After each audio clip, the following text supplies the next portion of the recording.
Mas, Bruna, eu queria entender, assim, esse negócio da série Sintonia, que eu acho interessante você compartilhar com o pessoal, que é o... Porque eu imagino que você falou, por exemplo, que não era da sua realidade e tal, e você contou pra gente que você, enfim, visitava esses lugares e inclusive, que a produção te acolheu nesse sentido, assim, de tipo, de tranquilizar desse papel e tal, tal, tal. Como é que foi ter contato com isso? Você aprendeu muita coisa, pessoalmente falando? Esse contato foi legal pra você e te acrescentou alguma coisa pra além só da experiência do audiovisual, enfim? Sim, eu acho que a gente tem que sempre trabalhar a empatia, né? Mas acho que nós, atores, a gente tá a todo momento trabalhando a empatia, assim. Na segunda temporada, quando a Ritinha, por exemplo, né? Já pegando também o gancho da religião, ela se aprofunda realmente na religião. E pra mim, assim, então, pra entender algumas motivações da Rita, algumas escolhas que ela faz, algumas coisas que ela fala, eu falo assim, gente, não consigo entender. Eu lembro até que a gente tava começando a entrar nesse processo, faltava 2 semanas e eu ainda, tipo, tinha coisas que eu não conseguia entender. E aí uma vez eu liguei pro Johnny, Você não que é foi o muito diretor. religiosa? Eu vim de igreja católica, né? Fui batizada, não sei o quê, já fui até coroinha. Mas hoje em dia eu não tenho religião, embora eu goste muito da Umbanda e sempre quando eu posso eu frequento e tal. Entendi.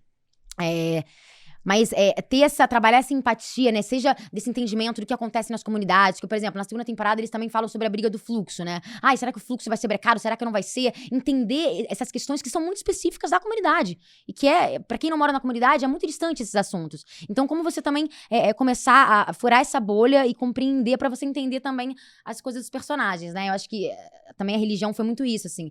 Eu sentia que... Eu lembro que teve uma cena, eu liguei pro Johnny, eu falei, Johnny, olha, eu acho que a Rita quer, na verdade, perdoar o pai, porque... Pode dar spoiler já, né? Pode, Já pode, spoilou, não né? tem problema. Agora Não, você vai dar mais viu, curiosidade. Gente, só lamento, entendeu? Avisa Vai só, lá ver. vai ter spoiler. Vai ter spoiler.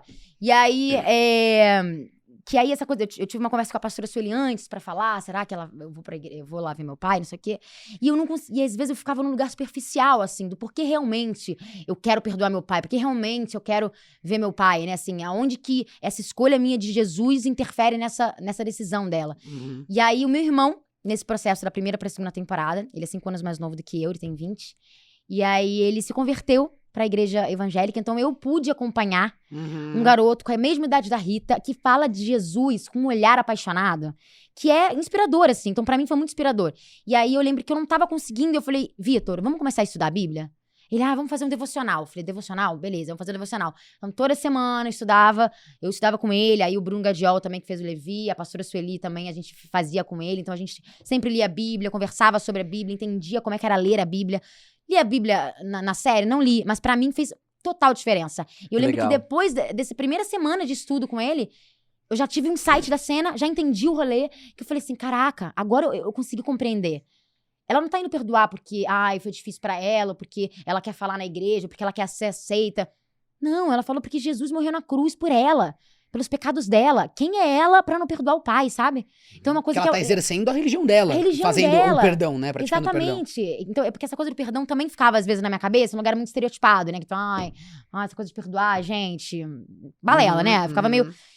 E não, e assim, se você vai fazer uma personagem que é religiosa, você não pode falar balela, você tem que tentar entender realmente o processo. Então, Lógico. Esse entendimento foi bem, bem maçante. Eu falei assim, não, cara, eu quero aprender, eu quero entender, eu quero estudar. E aí eu fui estudando e uma hora eu falei, caraca, agora eu entendi. É o amor dela por Jesus, sabe? E esse amor é muito maior, esse amor é genuíno. E é isso que eu tenho que lembrar, que tá na frente agora, nessa segunda temporada, das escolhas da Rita, Que né? foda. E você sabe que eu, assim, com toda humildade pra falar disso, porque é difícil ter, né, essa sensação sem ter vivido essa experiência, mas eu sei que essa questão das igrejas nas comunidades, aqui no Brasil em especial, ela é muito complexa. Ela não é uma coisa que você pode ir lá e colocar um pino, é errado, é certo. A gente julgar de fora é muito fácil, porque...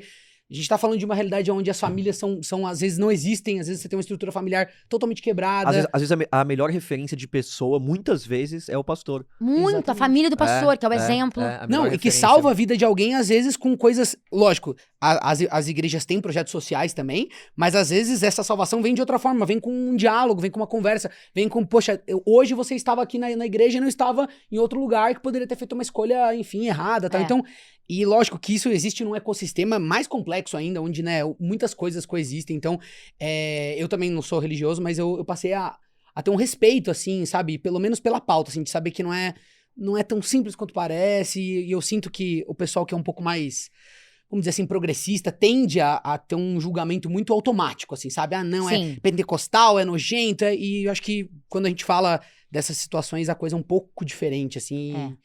E eu acho que até olhando para um pouco do nosso parâmetro, falando bem superficialmente, assim, né, do que tá acontecendo no nosso país, eu acho que quando você... Eu também tinha os preconceitos, né, de olhar e falar assim, ai, caraca, mas peraí, gente, porque a gente acaba de ver na política como que eles acabam trazendo algumas pautas que é de dogmas religiosos pra dentro de leis que... E formam uma bancada e passa as São uma pautas. bancada. Então, Uhum. assim, eu acho que também essa entrada da bancada evangélica dentro da política é uma coisa que eu acho que acaba confundindo muita gente Uhum. e acaba criando estereótipos e preconceitos e preconceitos. E generalizações. Generalizações. Então, foi um trabalho pra eu ir descascando todas essas camadas, assim, sabe? Hoje em dia eu tenho realmente um outro entendimento e um outro respeito para com, sabe? Porque eu acho que também, obviamente, que tem muitos pastores que roubam, assim como muitos padres e, enfim, qualquer religião. Todas as Acho religiões, que né? Uhum. não só religião, qualquer empresa, qualquer lugar vai ter pessoas, né?